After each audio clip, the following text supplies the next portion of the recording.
I'm a chef, and therefore I cook. I hope you also cook, even though you're not chefs. I love to cook. I love to spend time with my family. And I actually think that is a good life. I cook with vegetables a lot. I also cook meat, but I just want it to be tasty and fresh. And I can't tell you how many meals I've cooked, but I cook now 3,000 meals a day with a wonderful, talented team in Copenhagen. Cooking was a really, really important part of my family. And I was brought up knowing that asparagus comes in May, that you have gooseberry compote and pancakes and smoked mackerel in August. And when it's fall, you need walnuts, you need plums and apples for your cooking, and you'll bake cakes. That knowledge, I did not know as a child how important that was.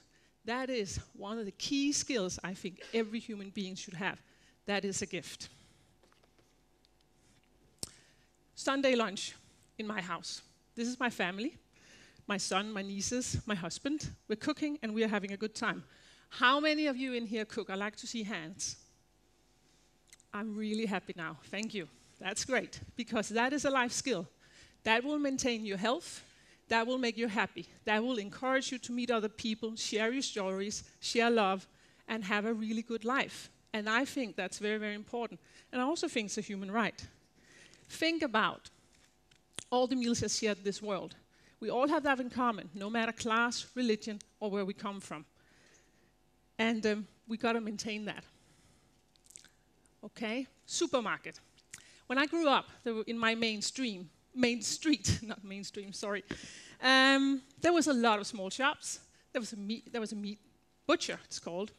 There was a chocolate shop. There was a dairy. There was all kinds of places where you could go and buy real food and talk to real people. And then the supermarket opened, and I was so fascinated about it. I went there. But I didn't know, and I was a little girl, I was maybe 10 or 9. I didn't know that that meant that in the street I lived in 3 years, all the small shops would be closed. That is actually really a shame. We are a family that cooks 2 meals a day, and then we give the kids a lunchbox. And I had a lunchbox to school every day with the rye bread and some toppings on, and that's going to be your lunch today, some of it.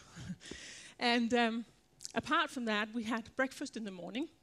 And we had porridge, and we had cheese and bread. We didn't have cereals. There was in all kind of funny colors with really weird taste. You know what I'm talking about?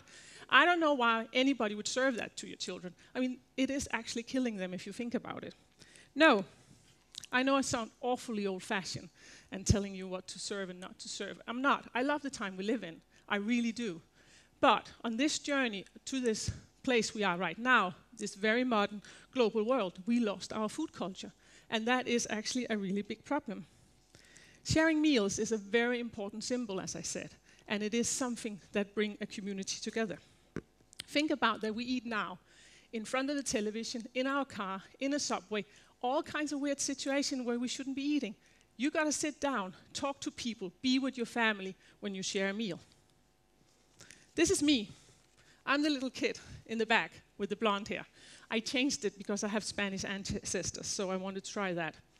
This is my communion. My family, or my parents, my father's sitting at that table, they were hippies, left wing, and they changed the world more or less. They thought themselves at the point. But the one thing that did not change was cooking and sharing meals with each other. And we're sitting here and we're having onion soup with soaky bread and melted cheese, and I was told it was French, and I actually really loved it.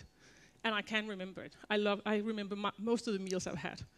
So here you have a fish stew. 5 ingredients, 1 pot, done on my father's boat, and it's a signature dish. You can cook that simple, and it's really, really tasty and wonderful.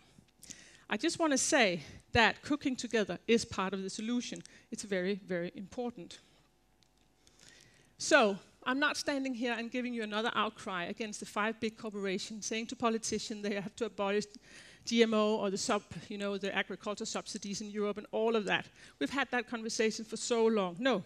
What I'm saying is, if we're going to change this, if we're going to have really nice food and cook it, you have to do it and I have to do it. This is not an overall vision. We have to make the change in our kitchen while we're cooking. So, I want to talk to you about the new Nordic, which is such a strategy. It was unplanned. Nobody knew that was coming. And it came out of the landscape and the soil and understanding the climate we lived in. As you probably all know, most of us took a double dip after the Second World War in our food cultures. We were hungry, we were poor, we had to come up with a lot of ideas how to feed Europe after the Second World War. So we were in trouble. We are in trouble because of that now. And North Europe, UK and US seems to be the countries that lost their food culture the fastest. And then the women joined the workforce, and I can tell you one thing, the men didn't join us, they didn't take over the kitchens from us, the industry did. So, this is the Nordic landscape, and this is what it's all about. I think it's very, very important that we emphasize to understand where we live and not try. I mean, we can eat Thai and we can eat food from all over the country, but we've got to understand our own food culture. We've got to understand what do we produce here and what can we eat out of it. Here we have Danish biksemad. That is a old-fashioned recipes that I have renewed. This used to be potatoes and meat leftovers with onions fried up, and then you'd eat an egg on top. I've done leftover vegetables with a poached egg. And I could, of course, renew this because my grandmother taught how to do the real thing. And if we lose that ability, I don't know where we go from. So therefore, again, it's all about cooking. And you also have to remember, if you lose your ability to cook and you lose your knowledge about the history, you lose a very important link to that. Here you see conventional farming. I mean, it's a beautiful picture, and it's massive, right? Are we really supposed to have our produce from big corporations like this, that's run by the global strategy? I don't think so. I think we should source a lot of things locally and know where it comes from. So, Danish smørrebrød, open sandwiches on rye bread. And this is what you're having for lunch today here in Krakow. And it's very, very important for me to tell you that I never talk about food without serving food. Because for me to go around the world and talk about this and then go to some hotel lobby where everything is prefab, kind of all the things you could buy in a supermarket and heat in an oven, I feel awful. I feel at loss. I'm like, this is not what I'm talking about. We've got to have the real thing. So we packed the car with a lot of stuff and drove here. We got some Polish rye bread, and I think we got a beautiful collaboration between Danish and Polish food, and you're going to try it for lunch today. So, back to the Nordic movement. This is part of our Nordic cuisine. And I just want to say that Nordic chefs, they were kind of thinking, this is insane. Why are we cooking truffles and foie gras from south of Europe when we have all these beautiful produce here? We got fish, we got vegetables, we got grains, we got all kinds of things. But as they looked around, all the small suppliers were gone. But as is in old economic theory, if there's a demand, there'll be a supply. So, again, we got a lot of beautiful producers now back, and they are interpreting the soil and coming up with products that is emphasizing where we live, because it is not, we have the soil, we have the climate, which means weather, and then we have the beautiful changes in season, and all of that we have in the northern part of the world, and we will all produce very different products. And out of all this came another, I would say, a food revolution has spread, and now we have beer, we have flour, we have free-range meals, salt, vegetables, oysters, vinegar, cheese, as you can see here. So there is a food revolution going on. And it all started in 2004. 12 chefs got together. I was not one of them, but they did a really good job, I think. They wrote a Nordic food manifesto saying, promising each other, we are going to cook from where we live, out of this climate. We're going to understand and enable creativity right here, out of this place. And who would believe that the Nordic countries could do that? I mean, we have Noma now, which is the world's best restaurant. And people travel from all over the planet to go there and eat. And we also, suddenly look at fish that we didn't know we could eat, grains we haven't eaten that way for so many years before. And it is actually really, really fantastic. And it's now supported politically, and the Nordic Council are a big supporter of it, but all the countries are. So here we are 7 years later, and we are more inclined to eat this Nordic chowder than a bouillabaisse, and I am really, really proud of that. We're having a conversation about what we should eat every day. We are having a conversation about how we improve our food culture generally, how we feed our children, how we control waste. And out of that has come a lot of regional opportunities. People are looking in their region, in the Nordic countries, and talking about what should we grow here, what would enable us to grow really wonderful tasting produce, but at the same time be sustainable. And we have a Nordic seed bank who's collecting all of this to make sure that we have all the grains for the future and know all the varieties and everything. We have Opus Life. Copenhagen University is studying how healthy is the Nordic diet. And I'm just saying, this is the beginning of bubbling innovation and green ideas. And this is not a nationalistic project about selling the produce from our area.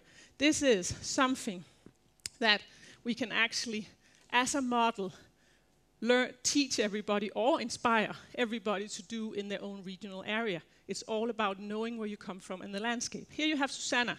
She is standing out in her field, and she is one of the people who has really made this change happen. She took over her family farm in 2006, and in 2007, she turned it organic. And everybody was telling, no, no, no, don't do it. Your farm is way too big. It won't be good, blah, blah, blah, blah, blah, blah. She did it anyway. And she proved that you can do it. When she took over the farm, she had 4 employees. Now she has 22. She has won, I don't know how many awards for her cheese. She has milking goat and sheep, and they are outside 150 days a year, and they eat all these wonderful herbs on her very lush meadows, and you can taste it in the cheese. It comes from where Susanna lives, and that is a very, very beautiful thing, and that is what we want. We don't want the same products all over the world. We want diversity. Sorry, diversity in what we eat. Okay, Poland. So, organic Poland. I really believe this man is happy. I'm sure he's working really, really hard. He's a Polish farmer, and he is taking care of his land and doing all kinds of different produce for you to eat. I would just say that that is a really meaningful, and therefore for me, also a very good life. Poland has overall 1.5 million small family farms, 300,000 medium family farms. They are the alternative to conventional monoculture farms, the huge ones, the ones that produce food that's more about money than it is about people. These farms are not certified organic, but they still work in a very sustainable system because they've done what they've always done. So they use everything, they don't waste anything. I really truly believe that empower this structure, and I mean I believe it from my heart, that if you empower this structure instead of abolish it for all the conventional farming you need room for, you would have an opportunity for new technologies you don't even know about, new knowledge, and a lot of other opportunities for people to come here to Poland and see that you kept that structure. You didn't modernize it like the rest of us. You still have it. You just have to empower it and start supplying all the beautiful produce that they do. And I also think Europe needs things like that. We need this encouragement because we need to show each other and the world that this is not about money. This is about a good life. This is about how we can live where we live in a very good way and eat well. You also have to remember organic farmers, they don't pollute as much. So they are more sustainable in that way. Then they support farmers market. They support the local community. They create more jobs than conventional farming does. And from that perspective, they can create really living, healthy environments, which I think we all want to live in. So I want you to imagine something. And this is not some policy plan or politicians coming up. This is just me wanting you to imagine something, because we all have to change our diet to something healthier. Has to be tasty. If food doesn't taste good, if it's not cooked from the heart, it doesn't really matter. You want your food to taste good, otherwise you'll go and eat some crap, and we don't want that. So, 80% of your diet should come from plants, meaning grain and vegetables and fruit, and only 20% from animals, which is also milk and dairy. That way, you could be healthier, you can protect the planet, and you could come up with a new cuisine founded here by what you grow in Poland and in your climate. And if we did this, all of us, and we're not in for an all-inclusive vision, remember that, because that's too much. If you did that, we could feed 9 billion people on this planet, and that would not ruin it. It wouldn't ruin it, and at the same time, nobody would be hungry. So, then we have the local issues and the global issues, because protecting your environment and doing all of that also means we can't ship things around the world. We fly things around the world, we can ship them. But what I'm saying is not, are we going to be 100% local? No, we're not. We got to trade with each other. We heard some of the other speeches. It is about knowing each other. It's about, we don't want any more wars or anything like that. And exchanging culture through food and through trade is a joy. We have to keep on doing that. But we can't, have exotic fruit, flown all over up here to the northern Europe and sit here and eat it because it tastes of nothing. And you have lots of vegetables that matures and, on their way. And you don't want that either because that doesn't taste of anything either. But I'm saying you should buy 60% locally. Meat, vegetables, and fish, and whatever, olive oil if you can get it. But in other countries like mine, I can't get olive oil, I can't get coffee, I can't get red wine. I'm not going to stop trading these things. I can't live without them. Still want a good life in all of this. The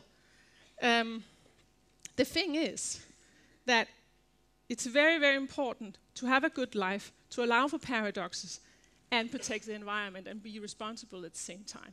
And I'm saying this, allow for paradoxes, because we are not going to stop eating tomatoes and bananas all the year round and all of that all of a sudden. We might cut it down when we have changed our diet. So we don't want that to happen.